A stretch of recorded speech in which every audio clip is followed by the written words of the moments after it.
Assalamualaikum warahmatullahi wabarakatuh. Kami dari kelompok 7 ingin menjelaskan mengenai tentang materi child free. Sebelumnya di sini ada kelompok saya yang bernama Aini Nur Mukminah, Muhammad Habib Rizkullah, Najwa Fitri Alfiana Putri, Naufal Hawari, Nurul Fitri, dan Septi Sandias. Selanjutnya bab 1 akan dijelaskan oleh Muhammad Habib Rizkullah. Assalamualaikum warahmatullahi wabarakatuh. Jadi di sini saya akan membahas isi dari bab 1, yaitu pendahuluan. Jadi untuk di penelitian ini sebenarnya dilatar belakangi oleh pertama kalinya muncul fenomena atau tren child free mulai masuk di Indonesia.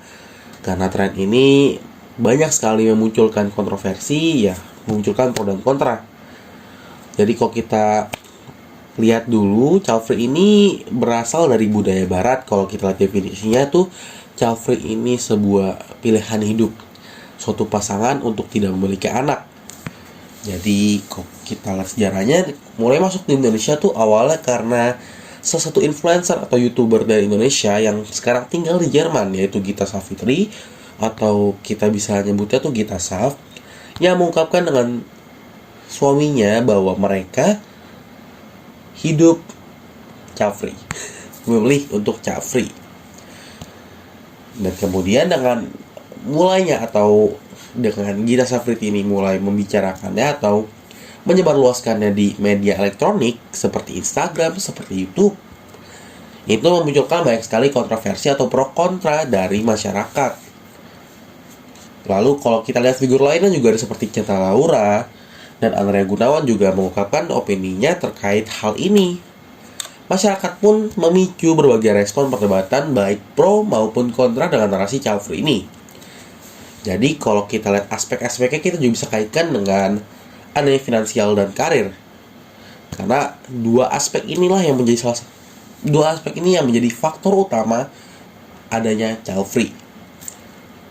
Oleh karena itu, sebenarnya kalau kita kaitkan dengan Indonesia yang sebenarnya negara yang sangat kental dengan adat timurnya tuh sangat tidak cocok dengan yang namanya child free ini, karena jelas kita sebagai yang sangat kental dengan adat timurnya dan bahkan Indonesia memiliki mayoritas muslim terbanyak di dunia ini, pasti sangat bertentangan dengan nilai liberal, karena child free ini bisa dibilang sebagai nilai liberal.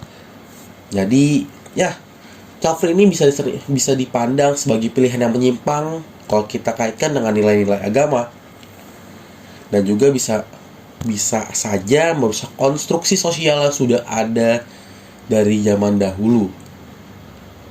Lalu kalau kita lihat rumusan masalahnya, kita juga akan membahas tentang analisis child free dari sudut pandang sosiologi, lalu ada analisis child free dari sudut pandang geografi, lalu juga ada analisis child free dari sudut pandang kesehatan, lalu kita juga akan membahas konsep anak dalam Islam yang berbanding terbalik dari konsep child free. Lalu juga kita akan membahas child free dari sisi psikologi. Lalu kita juga akan membahas perbedaan antara child free dan childless. Lalu terakhir kita juga akan membahas nantinya bagaimana pendapat dari orang yang sudah lama memiliki anak. Lalu kita juga akan membahas tentang pendapat atau pandangan pasangan yang baru menikah dan masyarakat sekitar tentang child free ini. Jadi kalau kita rumuskan juga, tujuan penelitian ini sebenarnya untuk memenuhi tugas kolaborasi dari 4 mapel. Pertama ada mapel bahasa Indonesia, yaitu kita akan membahas KTI-nya. Lalu ada mapel sosiologi dengan tugasnya analisis tren ini terhadap pandangan sosiologi. Lalu ada tugas geografi sebagai analisis dari segi geografi dan demografinya. Lalu ada mapel PJOK, kita analisis dari segi kesehatannya. Lalu tujuan lainnya ada analisis tentang tren yang sedang marak-maraknya dengan kajian ilmiah. Lalu yang terakhir juga tujuan kita ini ingin melihat pandangan masyarakat sekitar tentang tren tersebut. Lalu kalau kita rumuskan juga, manfaat penelitiannya itu memiliki 2 manfaat, yaitu ada manfaat teoritis dan praktis. Pertama, teoritisnya itu manfaatnya, jadi agar penelitian ini diharapkan bisa menambah wawasan dan pengetahuan tentang tren child free yang sedang marak berkembang. Lalu kalau kita lihat dari manfaat praktisnya, bagi siswa, Manfaat ini agar bisa menyelesaikan tugas praktek kolaborasi dari 4 guru mapel yang berbeda. Lalu kedua, bagi siswa juga, agar siswa mampu menganalisis tren yang sedang marak terjadi. Lalu bagi siswa yang terakhirnya, agar bertambahnya wawasan tentang topik yang dibuat. Lalu manfaat praktis bagi guru, agar menambah referensi tentang tren yang sedang terjadi, lalu agar guru dapat menilai tentang apa yang telah dikerjakan melalui hasil penelitian. Selanjutnya bab 2 akan dibacakan oleh Naufal Hawari. Landasan teori. Yang pertama ada pengertian fenomena child free. Child free adalah kondisi di mana pasangan atau seseorang memutuskan memilih untuk tidak memiliki anak. Ketiadaan anak sukarela juga disebut tanpa anak, menggambarkan pilihan sukarela untuk tidak memiliki anak. Sebagian besar masyarakat dan sebagian besar sejarah manusia memilih untuk tidak memiliki anak adalah hal yang sulit dan tidak diinginkan.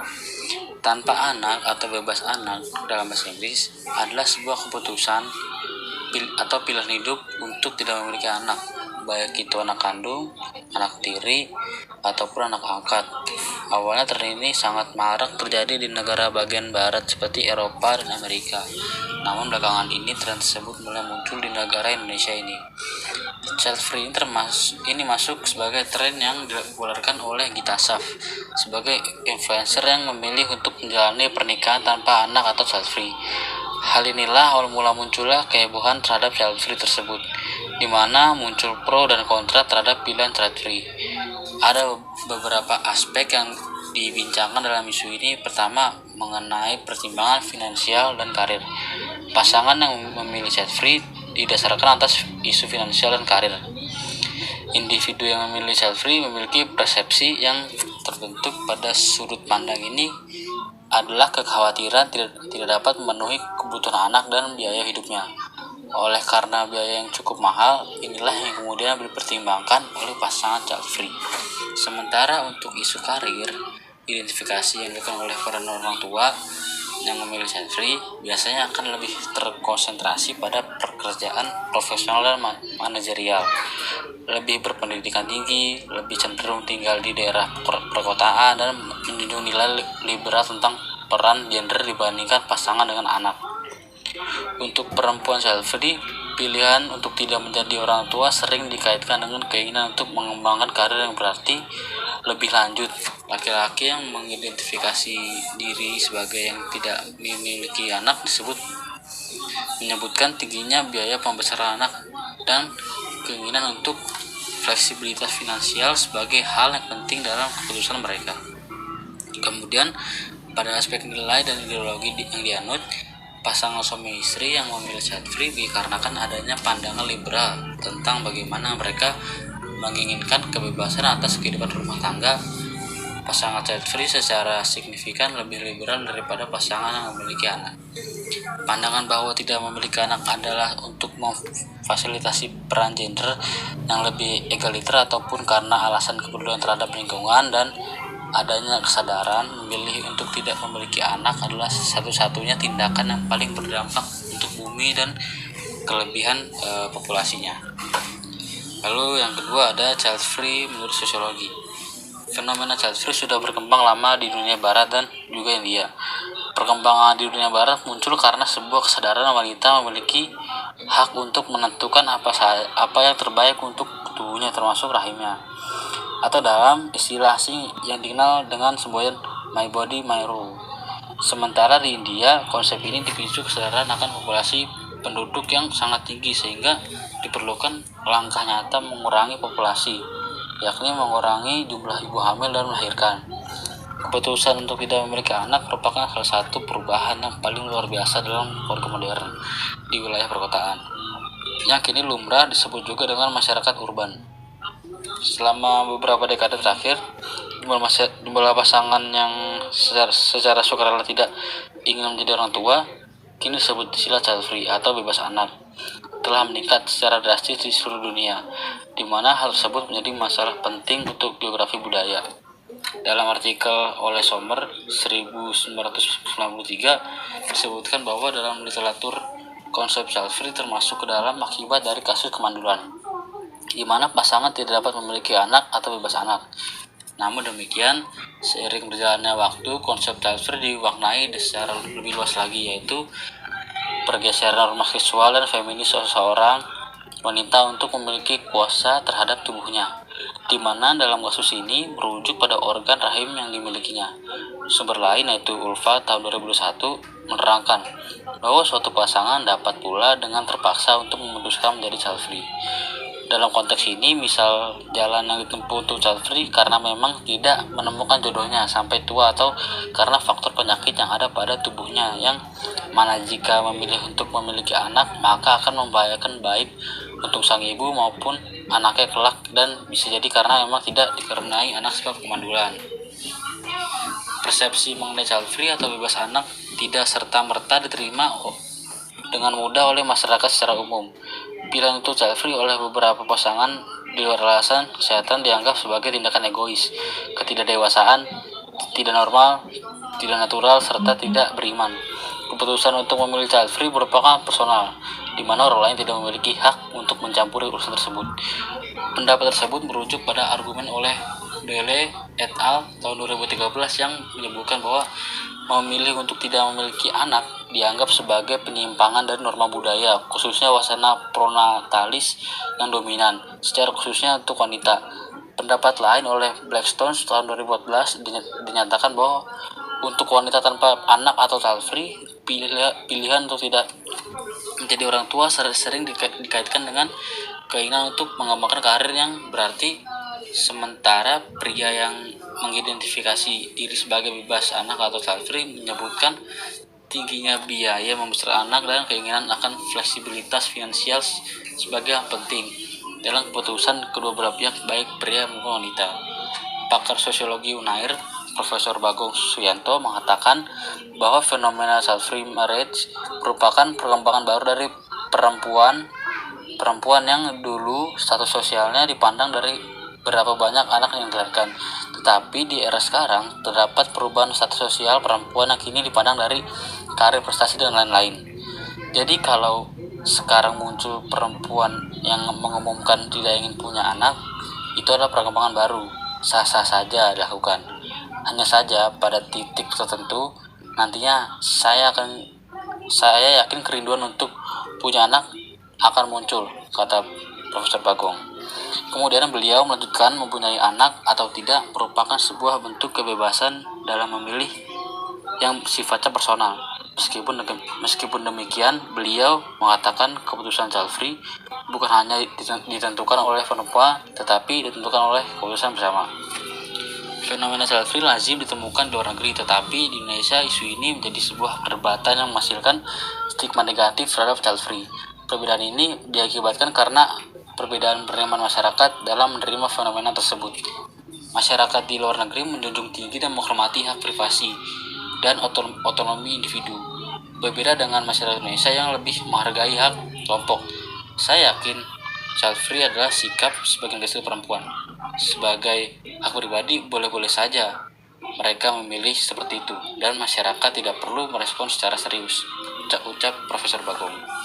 Kemudian Profesor Bagong mengatakan ada dua alasan utama seseorang melakukan child free. Yang pertama adalah faktor usia. Seorang yang melakukan child free beranggapan bahwa usia mereka yang masih muda tidak usah memiliki anak terlebih dahulu. Alasan yang kedua adalah untuk keinginan mengejar karir. Dalam mengejar karir, tidak sedikit perempuan yang beranggapan bahwa mempunyai anak merupakan bentuk rintangan lainnya dalam mengejar karir. Kalau dibilang alasan child free adalah karena masih banyak anak yang terlantar atau tidak ingin menambah populasi di bumi, saya rasa itu rasionalisasi dan bukan alasan sesungguhnya, jelas Profesor Bagong. Lalu yang ketiga ada child free secara geografi. Sejarawan Russell di Washington Post menyebutkan kalau child free memiliki perbedaan arti di masa lalu, yakni diartikan sebagai para wanita sudah menikah atau belum yang tidak ingin membesarkan anak. Hal ini pernah menjadi kelaziman di perkotaan dan pedesaan Eropa pada awal tahun 1500-an. Biasanya ini terjadi pada perempuan yang memiliki berkarir dibanding menikah muda. Seperti kebiasaan perempuan saat itu, mereka memilih bekerja hanya fokus pada karirnya saja.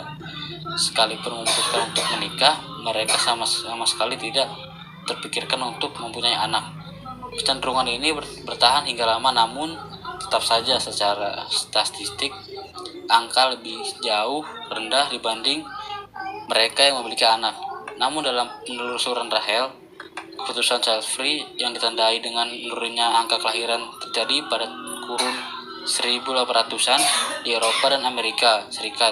Ini tentu disebabkan oleh pesatnya industrialisasi dan pertumbuhan ekonomi. Kini para perempuan sudah masuk industri sehingga cenderung nyaman hidup sendiri karena sudah memenuhi standar kehidupan yang lebih baik. Sekalipun sudah menikah, keputusan child free tetap goyah.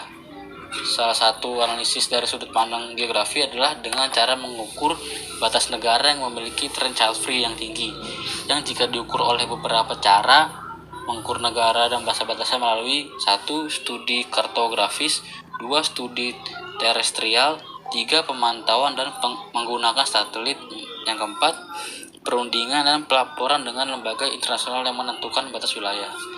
Cara lain analisis geografi bisa dilakukan dengan menganalisis letak astronomis dengan cara melihat garis bujur dan garis lintang, menganalisis populasi di suatu negara dan angka natalitas atau kelahiran suatu negara. Yang keempat, child free menurut kesehatan. Wanita yang memilih child free tentu tidak akan mengalami fungsi kehamilan, melahirkan, dan menyusui. Padahal ketika seorang wanita mengalami fungsi-fungsi tersebut secara alami, proses hormonal pada tubuh akan mengalami perubahan-perubahan tersebut dapat mengurangi risiko kanker payudara. Kehamilan juga akan menyebabkan penurunan jumlah total siklus pelepasan sel telur dari indung telur atau ovulasi yang erat kaitannya dengan penurunan risiko kanker ovarium. Demikian pula dengan lapisan endometrium dalam rahim. Endometrium sangat sensitif akan lingkungan hormonal. Ketika seseorang wanita mengalami kehamilan, lapisan endometrium akan terpapar dengan hormon estrogen dan progesteron. Paparan hormonal tersebut telah terbukti mengurangi risiko kanker endometrium. Child free jelas melanggar norma sosial dan agama, sebab memiliki anak adalah kebahagiaan dan fitrah manusia. Penelitian juga menunjukkan hasil yang saling bertolak belakang terkait dengan manfaat child free bagi kesehatan fisik dan kesehatan mental. Begitu pula dengan dampak kesehatan jangka panjang. Wanita yang tidak memiliki anak lebih mungkin mengalami kanker payudara, ovarium, dan endometrium. Di sisi lain, kesehatan laki-laki juga menjadi salah satu faktor adanya hubungan tanpa anak yang terjadi saat ini. Lalu yang kelima ada child free dalam Islam. Indonesia termasuk dalam negara pronatalis, yakni sangat percaya bahwa kehadiran anak adalah sebuah keharusan dan dalam pernikahan sebagai hadiah, ahli waris, dan penerus keturunan. Anak juga diyakini sebagai ikatan antara istri dan suami yang memungkinkan untuk meningkatkan kepuasan dan komitmen perkawinan. Terkait child free di Indonesia, tentunya membutuhkan pandangan dari Islam sebagai agama yang memiliki pemulung terbesar di Indonesia. Hasil penelitian jurnal EduFest menunjukkan bahwa dalam pandangan Islam, pasangan suami istri yang memilih child free termasuk perbuatan yang bertentangan dengan kodrat. Ini karena memiliki anak merupakan anugerah dan sebagai fitrah manusia. Islam juga menanggapi child free dengan beberapa argumentasi tentang keutamaan anak dalam keluarga. Selain itu, Proceedings of the International Conference on Social and Islamic Studies tahun 2021 menunjukkan bahwa fenomena child free bertentangan dengan hadis memperbanyak keturunan. Sebab child free berisi ajakan untuk tidak memiliki anak, sedangkan Rasulullah SAW memerintahkan para pengikutnya untuk menikahi perempuan subur agar memiliki anak. Dari berbagai penelitian tersebut, ada hal yang mesti ditekankan, yakni Allah Subhanahu wa Ta'ala lebih mengetahui bagaimana cara manusia hidup berbahagia dengan kebahagiaan hakiki, bukan kebahagiaan semu. Allah Subhanahu wa Ta'ala menciptakan manusia dan seluruh alam semesta, sehingga Dia yang paling tahu konsep dan cara untuk berbahagia. Jadi Allah Subhanahu wa Ta'ala pernah berfirman dalam surat Al-Baqarah ayat 140, yang itu artinya adalah, katakanlah, apakah kamu lebih mengetahui ataukah Allah? Oke, selanjutnya bab 3 yang akan dibacakan oleh saya sendiri, yaitu Najwa Fitri. Pertama, metode penelitian. Menurut Prof. Dr. Sugiono, metode penelitian adalah cara ilmiah untuk mendapatkan data dengan tujuan dapat dideskripsikan, dibuktikan, dikembangkan, dan ditemukan pengetahuan teori untuk memecahkan dan mengantisipasi masalah dalam kehidupan manusia. Metode penelitian yang digunakan dalam penelitian ini adalah metode deskriptif dan metode kualitatif.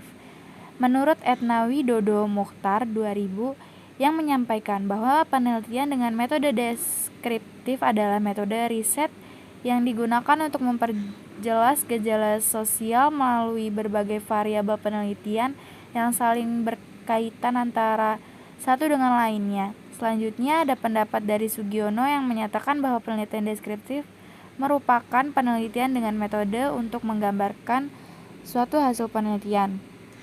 Sedangkan metode kualitatif, metode penelitian kualitatif adalah penelitian yang digunakan untuk meneliti pada kondisi objek alamiah, di mana peneliti merupakan instrumen kunci atau Sugiono 2005.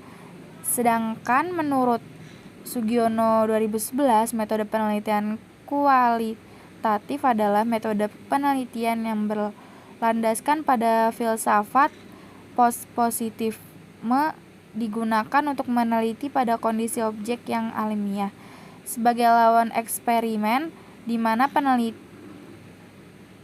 adalah sebagai instrumen kunci. Pengambilan sampel sumber data dilakukan secara purposif dan snowball. Teknik pengumpulan dengan triangulasi atau gabungan analisis data bersifat induktif atau kualitatif, dan hasil penelitian ini lebih menekankan makna daripada generalisasi. Selanjutnya 3.2 tempat dan waktu penelitian. Yang pertama, tempat penelitian. Penelitian ini terikat pada satu tempat, yaitu di lingkungan masyarakat. Yang kedua, waktu penelitian. Penelitian mulai dilaksanakan pada tanggal 13 Februari sampai tanggal 21 Februari tahun 2023, dimulai dari penyusunan bab 1 sampai bab 5 yang dibimbing langsung oleh guru mapel yang berbeda. Yang ketiga, ada peran penelitian. Dalam penelitian ini, peneliti tidak memerlukan perizinan khusus dikarenakan penelitian hanya melakukan wawancara di lingkungan masyarakat sekitar dan di lingkungan sekolah, serta penelitian berasal dari kajian internet. Yang keempat, teknik dan pengumpulan data. Teknik pengumpulan data yang digunakan dalam penelitian ini adalah teknik wawancara tidak terstruktur dan teknik internet searching. Internet searching merupakan teknik pengumpulan data melalui bantuan teknologi yang berupa alat atau mesin pencari di internet, di mana segala informasi dan berbagai era tersedia di dalamnya. Internet searching sangat memudah dalam rangka membantu peneliti menemukan suatu file data, di mana kecepatan, kelengkapan, dan ketersediaan data dari berbagai tahun tersedia. Mencari data di internet bisa dilakukan dengan cara searching, browsing, surfing, ataupun downloading. Menurut Sugiono 2017, wawancara tidak terstruktur adalah bagian menyebutkan daripada adanya wawancara bebas pilih, di mana peneliti tidak menggunakan pedoman wawancara yang tersusun, sistematis, dan lengkap untuk pengumpulan datanya. Adanya untuk contoh pedoman wawancara hanya garis besar permasalahan yang akan ditanyakan. Selanjutnya bab 4 ini akan dibacakan oleh Nurul Fitri dan Aini. Analisis sosiologi tentang child free. Ada beberapa sudut pandang tentang child free dari beberapa ahli. Yang pertama yaitu Emilia Durkheim. Khususnya dari sudut pandang sosiologi agama, memiliki anak dapat mempertahankan struktur keagamaan masyarakat, yang nantinya anak-anak akan menjalankan norma keagamaan, termasuk menjadi pemuka agama. Dan dari sudut pandang fungsionalisme secara umum, memiliki anak berarti meneruskan keturunan untuk mempertahankan nasab, khususnya dalam kaitan dengan pembagian hak waris dan struktur demografi di suatu wilayah tertentu. Sedangkan menurut Max Weber adalah struktur objektif di mana anak-anak yang lahir nanti ketika dewasa diarahkan menjadi tenaga industri kapitalisme. Struktur-struktur objektif tersebut tumbuh dalam struktur masyarakat yang diinternalisasikan melalui lembaga sekolah, keluarga, keagamaan, dan lingkungan sosial terdekat. Hubungan antar individu dan kelompok dalam fenomena child free. Dalam hubungan pernikahan, hubungan individu antara suami dan istri adalah suatu hal yang penting, terlebih lagi untuk membulatkan keputusan untuk melakukan program tanpa anak atau child free.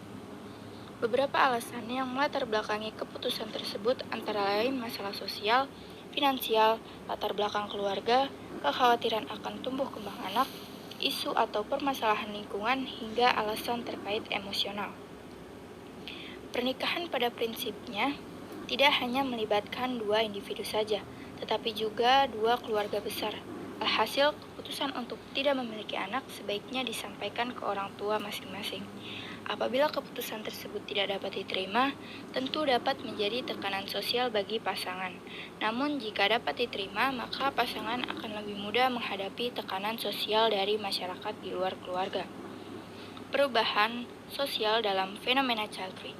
Dalam naiknya tren child free ini, kemungkinan besar akan memunculkan perubahan sosial seperti yang dikatakan oleh Surjono Sukanto. Perubahan sosial merupakan segala perubahan pada lembaga-lembaga kemasyarakatan di dalam suatu masyarakat yang mempengaruhi sistem sosialnya. Di dalamnya termasuk nilai-nilai, sikap-sikap, dan pola-pola perilaku di antara kelompok-kelompok dalam masyarakat.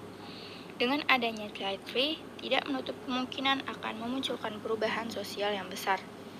Naiknya tren child free ini bisa menghasilkan perubahan sosial karena adanya proses pembiasaan atau habitualisasi seperti yang disebutkan oleh Peter. Tiap tindakan yang sering diulangi pada akhirnya akan menjadi suatu pola yang kemudian bisa direproduksi dan dipahami oleh pelakunya sebagai pola yang dimaksudkan itu. Pelembagaan terjadi apabila suatu tipikasi yang timbal balik dari tindakan-tindakan yang sudah terbiasa bagi tipe pelaku. Dengan kata lain, tiap tipikasi seperti itu merupakan suatu lembaga. Di sisi lain, hal ini juga menyebabkan konstruksi sosial yang bisa didefinisikan sebagai sebuah pernyataan, keyakinan, dan juga sebagai sudut pandang bahwa terdapat kandungan dari kesadaran, di mana cara berhubungan dengan manusia lainnya dan dihasilkan dari mempelajari kebudayaan dan masyarakat. Globalisasi dalam fenomena child free. Istilah child free datang dari negara-negara barat. Memang tidak bisa dipungkiri pengaruh globalisasi sangat terasa dengan datangnya istilah tersebut. Salah satu dampak yang sangat memungkinkan adalah melunturkan budaya yang sudah ada dari zaman dahulu. Child free sendiri telah hadir dalam kosakata yang muncul pertama kali di Kamus Besar Bahasa Inggris Merriam-Webster. Namun fenomena ini sebenarnya telah muncul sejak tahun 1500-an dan muncul di beberapa negara bagian barat seperti Belanda, Inggris, dan Prancis. Sedangkan di Indonesia, fenomena ini baru muncul belakangan ini yang menimbulkan pro dan kontra di masyarakat. Di Indonesia sendiri sebagai negara yang mayoritasnya merupakan umat muslim, merupakan hal yang sangat ditentang karena dianggap sebagai suatu dosa atau sesuatu yang menentang agama. Di era globalisasi ini, di mana kebutuhan akan hidup menjadi suatu yang harus dipenuhi. Namun semakin maju negara, akan semakin mahal pula kebutuhan hidup sehari-hari. Masyarakat Jepang menganggap bahwa memiliki anak merupakan suatu yang mewah dan sangat mahal, mulai dari memenuhi kebutuhan sehari-hari, belum lagi biaya pendidikan yang tentunya tidak murah. Beberapa alasan tersebut menjadi alasan mengapa sebagian negara maju memiliki populasi penduduk yang menyusut setiap tahunnya. Seiring berkembangnya zaman, maka akan semakin berkembang pula pola pikir manusia. Di era globalisasi yang semakin pesat ini, child free semakin tersebar ke seluruh penjuru dunia. Tentunya globalisasi mengambil peran dalam menyebar fenomena child free. Bapak Sosiologi Selo Sumarjan berpendapat bahwa globalisasi adalah terbentuknya organisasi dan komunikasi antara masyarakat di seluruh dunia untuk mengikuti sistem dan kaidah yang sama. Istilah globalisasi merupakan istilah yang telah ada sejak dulu. Proses globalisasi sendiri ditandai dengan berkembang pesatnya sebuah ilmu pengetahuan dan teknologi sehingga ia mampu mengubah dunia. Fenomena globalisasi yang merupakan sebuah perubahan konsep ruang dan waktu merupakan proses manusia yang bergerak terus-menerus dalam masyarakat global, dan manusia juga bagian dari proses global tersebut. Globalisasi juga menyentuh seluruh aspek penting dalam kehidupan manusia, seperti aspek sosial, politik, ekonomi, dan lingkungan. Tren dari fenomena child free dianggap sebagai hasil dari globalisasi, di mana child free ini bisa menyebar luas ke penjuru dunia akibat adanya dari globalisasi. Di era yang modern ini, tentunya teknologi sudah bukan hal yang aneh lagi. Kita dapat mengakses segala jenis informasi dan pengetahuan yang ingin kita dapatkan. Pemberitahuan mengenai child free ini yang melalang buana sehingga masyarakat sebelumnya tidak mengetahui istilah child free menjadi membuka matanya untuk mengetahui apa itu fenomena child free. Dengan banyaknya informasi yang beredar luas mengenai child free, menjadi penguat alasan bahwa globalisasilah yang membawa child free ke kehidupan manusia saat ini. Child free juga hadir akibat dari semakin sadarnya masyarakat akan susahnya hidup di masa sekarang ini dan tidak memiliki anak dijadikan sebagai jalan pintas agar dapat memperoleh kehidupan yang lebih stabil secara ekonomi, populasi bumi yang semakin membludak, dan kondisi bumi yang semakin tua sehingga akan berkurangnya ketersediaan energi yang bersifat tak selamanya. Pendapat dan kesimpulan tentang child free. Dalam penelitian ini, menurut kami, child free adalah suatu fenomena yang berpeluang akan mengakibatkan perubahan sosial. Dengan adanya child free bisa membuktikan perkembangan pola pikir manusia dalam mempertimbangkan tentang masa depan, namun bisa juga berakibat buruk terhadap tatanan dunia. Selanjutnya ada analisis geografi. Pada saat ini, tren child free mulai naik di Indonesia. Dengan adanya tren child free ini akan berdampak pada angka kelahiran yang menurun. Dengan itu dibuktikan oleh beberapa negara yang memiliki tren child free yang tinggi seperti Jerman dengan angka kelahiran yang rendah, yaitu dengan angka 9,4 kelahiran per 1.000 orang. Dan juga Jepang dengan angka kelahiran yang sangat rendah dan menduduki peringkat kelima negara dengan angka kelahiran terendah menurut The World Factbook Central Intelligence Agency, dengan angka yaitu 6,95 kelahiran per 1.000 orang. Yang jika dibandingkan antara dua negara tersebut dengan Indonesia, pastinya akan memunculkan perbandingan yang sangat jauh karena tercatat pada data angka kelahiran tahun 2022 The World Factbook, Indonesia memiliki angka kelahiran 2,01 per wanita karena Jerman hanya mencatatkan 1,57 per wanita dan Jepang hanya 1,38 per wanita. Selanjutnya analisis Jerman. Jerman adalah salah satu negara maju yang terletak di Eropa dan sekaligus di mana YouTuber Gitasa pernah tinggal. Jerman adalah negara yang memiliki luas wilayah sebesar 357,41.000 km dan terletak di jantung Eropa dan berbatasan di utara dengan Denmark, Laut Utara dan Laut Baltik di selatan dengan Swiss dan Austria, di barat dengan Belanda, Luxembourg dan Prancis, dan di timur dengan Republik Ceko dan Polandia. Jerman adalah negara besar yang memiliki populasi sekitar 83 juta populasi dan berada di bawah Turki yang memiliki 84 juta populasi. Namun, Jerman merupakan salah satu negara padat penduduk di Eropa. Pada tahun 2011, menurut statistik, angka kelahiran bayi di negara tersebut menempati angka terendah sepanjang sejarah. Rendahnya angka kelahiran di negara tersebut menimbulkan kekhawatiran persoalan populasi negara tersebut di masa depan. Data kantor statistik federal Jerman di Wiesbaden mengungkap pada tahun 2011 terdapat 663.000 bayi yang dilahirkan di negara tersebut. Hal ini berarti menurun sebanyak 15.000 kelahiran lebih sedikit dari angka tahun lalu, atau turun 2,2%. Sebagai perbandingan, ada sekitar 1,4 juta bayi yang dilahirkan di Jerman pada 1964. Setelah itu, tingkat kelahiran bayi terus mengalami penurunan. Sejak 1972, angka kematian telah melebihi jumlah dari angka kelahiran bayi. Sementara jarak antara perbandingan angka kematian dan angka kelahiran juga meningkat selama beberapa tahun terakhir. Ketika jumlah kematian pada 2011 mengalami sedikit penurunan sebesar 0,7% sehingga mencapai 852.000. Walaupun tren penurunan itu bertahan, penduduk Jerman meningkat pada tahun lalu karena banyaknya imigran yang masuk ke negara tersebut. Tercatat sekitar 279.000 orang pindah dan tinggal di Jerman pada 2011. Jumlah tersebut menjadi angka tertinggi selama 10 tahun terakhir.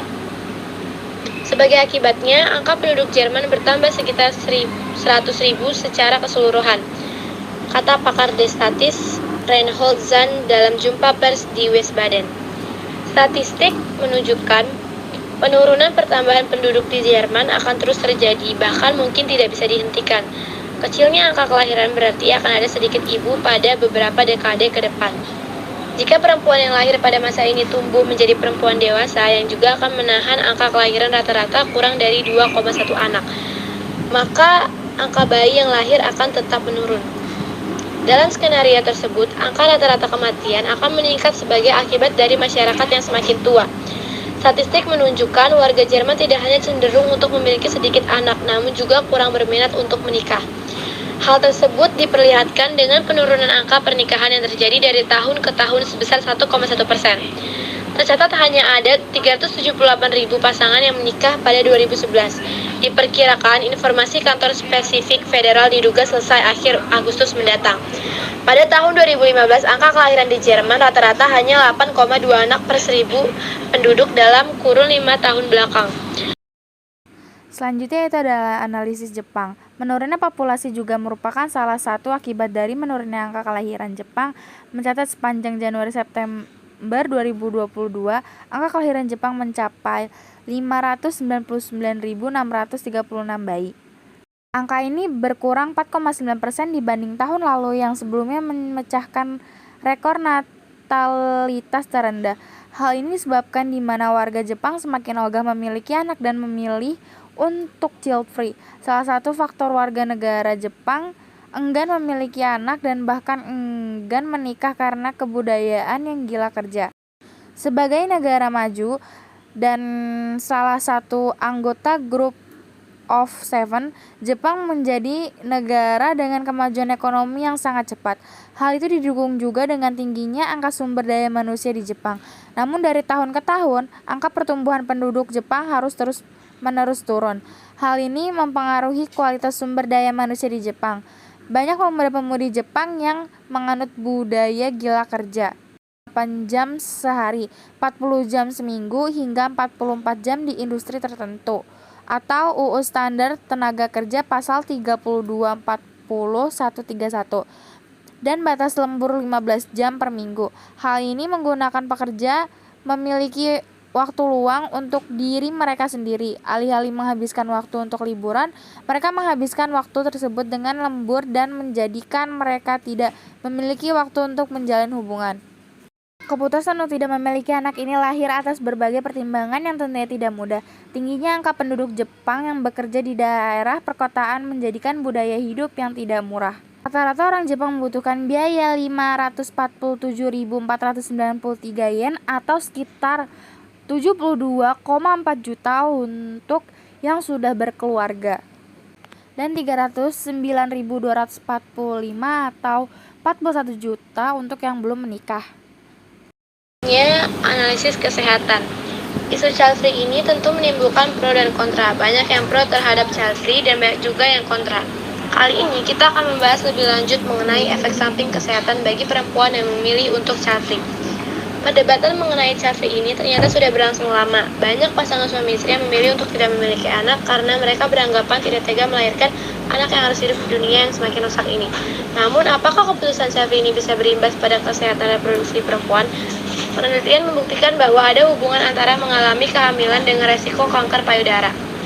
Perempuan yang mengalami peningkatan progeston dan menurunnya estrogen saat hamil bisa melindungi payudaranya dari kanker. Selain itu, ketika seorang perempuan hamil, maka hormon-hormon yang berhubungan dengan pertumbuhan kanker juga akan berkurang. Oleh karena itu, perempuan yang tidak mengalami kehamilan atau memilih child free lebih beresiko mengalami kanker payudara. Selain kanker payudara, perempuan yang tidak hamil saat masa subur juga memiliki resiko yang lebih tinggi mengidap kanker ovarium, kanker endometrium, dan tumor rahim.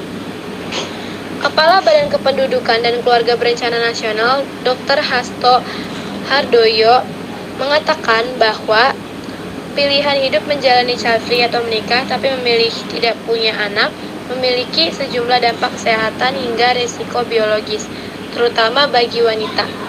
Bagi kamu yang peduli kesehatan reproduksi, simak ulasannya di Info Sehat kali ini. Dari sisi biologis, Dr. Hasto mengatakan kebanyakan para wanita yang mengidap tumor dan kanker rahim adalah mereka yang tidak memiliki anak atau yang memiliki hanya satu orang anak. Kanker rahim dapat menyerang wanita tanpa memandang usia, namun lebih sering menyerang mereka yang tidak pernah memiliki anak atau mereka yang memiliki anak pertama setelah usia 35 tahun. Mereka yang mengidap tumor rahim, risiko lebih cenderung meningkat pada mereka yang nuliparitas, tidak punya anak atau punya anak satu, kata Dr. Hasto. Dampak kesehatan lainnya saat wanita memilih child free yaitu berisiko terkena tumor dan kanker payudara. Hasto mengatakan tumor dan kanker payudara cenderung banyak menyerang wanita yang tidak menyusui. Wanita yang belum memiliki anak atau yang memiliki anak pertama setelah usia 30 tahun mungkin memiliki peluang sedikit lebih tinggi terkena kanker payudara. Itu karena jaringan payudara terpapar lebih banyak estrogen untuk jangka waktu yang lebih lama. Selain itu, ada juga kista endometriosis, di mana sekitar 30% sampai 50% wanita yang mengalami endometriosis biasanya juga mengalami gangguan kesuburan atau infertilitas. Meski endometriosis dapat mengganggu kesuburan, ada beberapa solusi yang mungkin bisa dijalani pasien agar bisa hamil, tergantung pada usia dan tingkat keparahan endometriosisnya. Ketika wanita pernah hamil, siklus itu di stop selama 9 bulan, dan itu ada baiknya mengistirahatkan rahim dari putaran siklus hormon itu, ujarnya.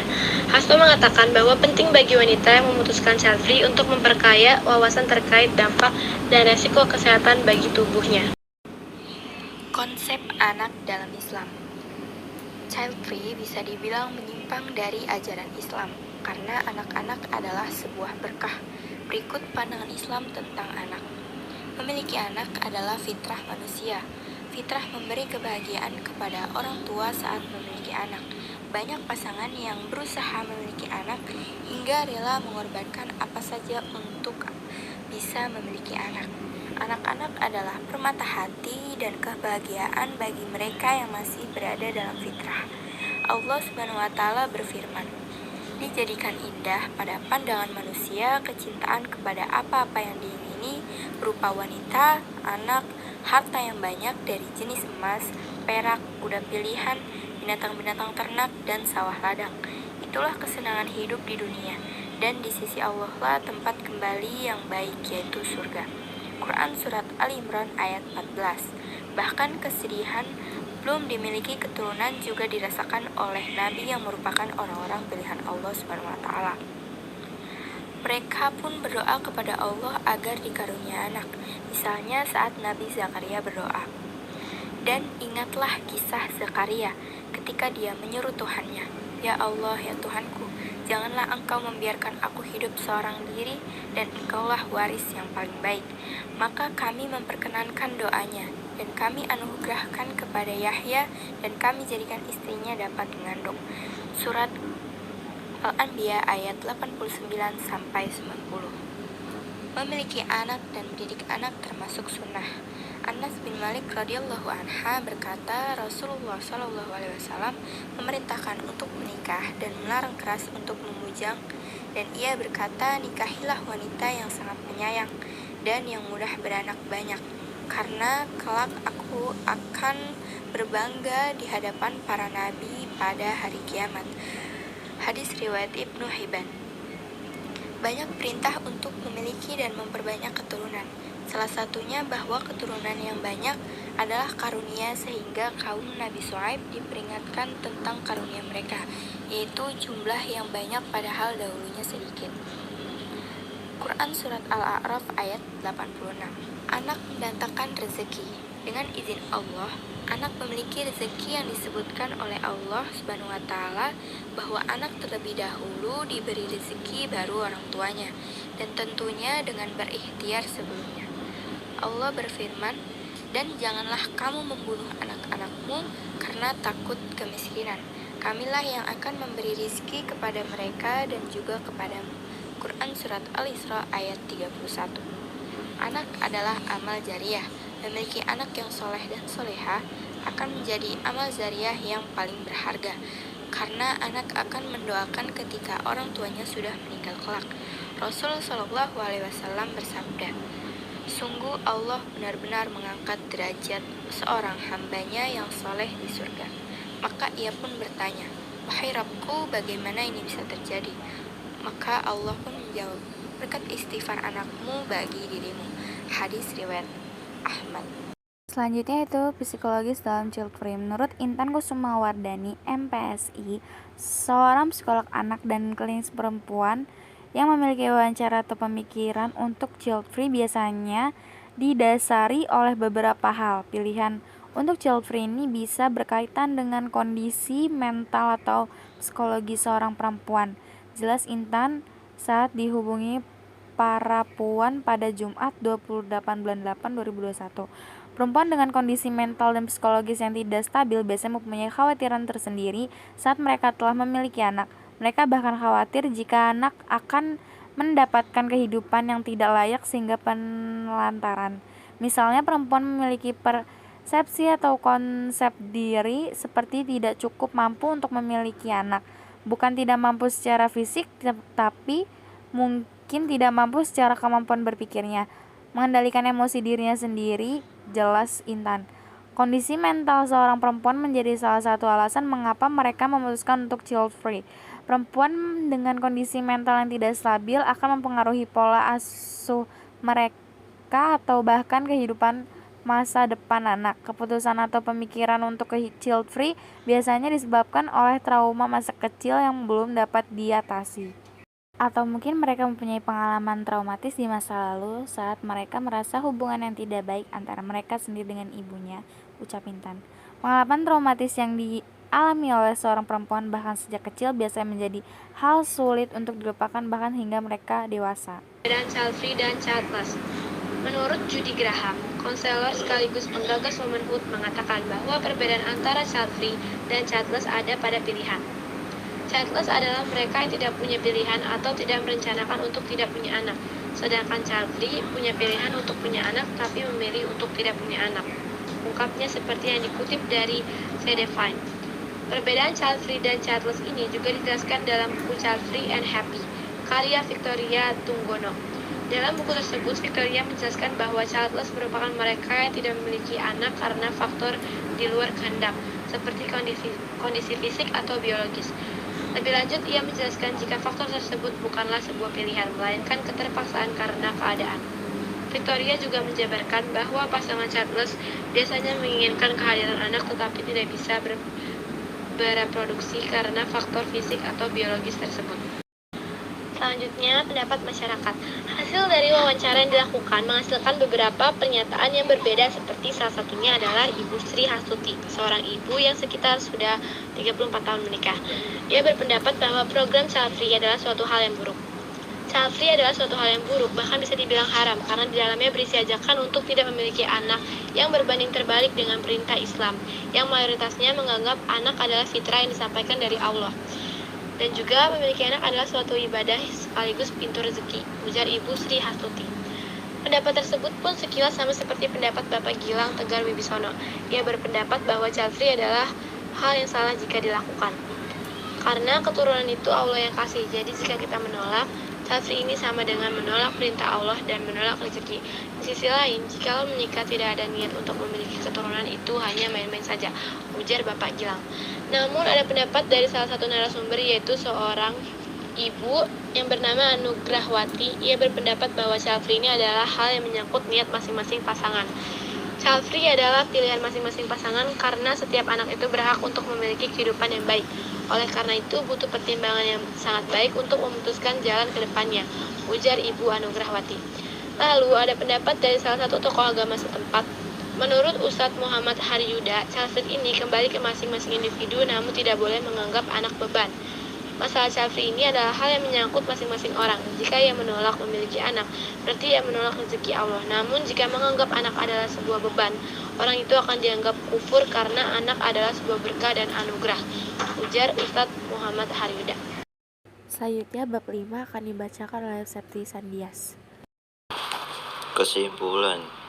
Berdasarkan hasil penelitian mengenai mengenali tren child free dengan kajian ilmiah dapat disimpulkan bahwa yang pertama, child free adalah sebuah hal yang sebenarnya adalah sebuah hak privasi individu.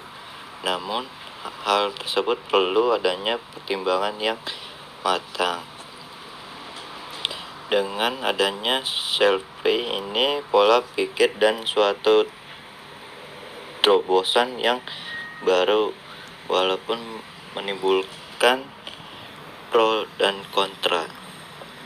Yang kedua, bagi sebuah negara child free bisa menjadi butterfly efek yang mengancam sebuah negara dari sektor populasi yang menimbulkan makin menurunnya angka populasi serta angka kelahiran, yang berarti slavery bisa menjadi suatu ancaman bagi suatu negara.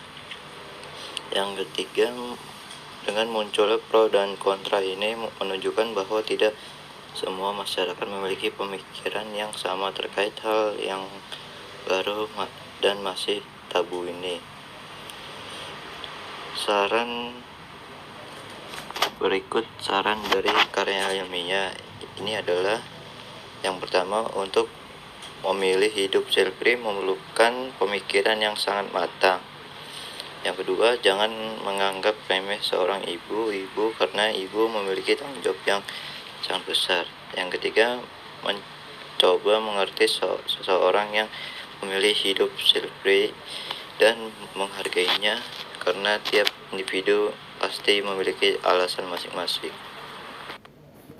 Sekian penjelasan materi dari kelompok kami. Wassalamualaikum warahmatullahi wabarakatuh.